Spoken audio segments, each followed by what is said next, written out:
अंजना सिंह का ये रील बहुत ही तेजी से वायरल हो रहा है। लोग इस वीडियो को काफी पसंद कर रहे हैं और बहुत ही कमेंट कर रहे हैं।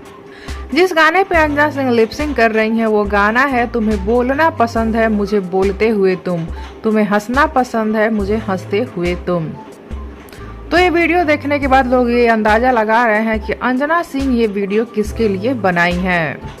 सभी लोग ये सवाल उठा रहे हैं कि अंजना सिंह ये सारी बातें किसके लिए बोल रही हैं। उनके जिंदगी में कौन इतना खास है जिसके लिए अंजना सिंह ये सब बोल रही हैं। अंजना सिंह अपनी जिंदगी में इतना प्यार किसको करती हैं।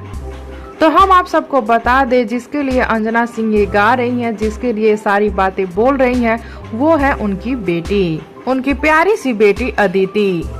अंजना सिंह अपनी बेटी से बहुत ही ज्यादा प्यार करती हैं। उनकी सारी दुनिया उनकी बेटी है, उनका ये कहना है। अंजना सिंह की बेटी अदिति बहुत ही प्यारी हैं और अपनी मां का बहुत ही ख्याल रखती हैं। तो आप सबको अंजना सिंह का ये वीडियो कैसा लगा बताइए हमें नीचे कमेंट बॉक्स में। साथ ही वीडियो को लाइक कर लीजिए, चैनल को सब्सक्राइब कर लीजिए। वीडियो पसंद आया हो तो इसे ज्यादा से ज्यादा शेयर कीजिए।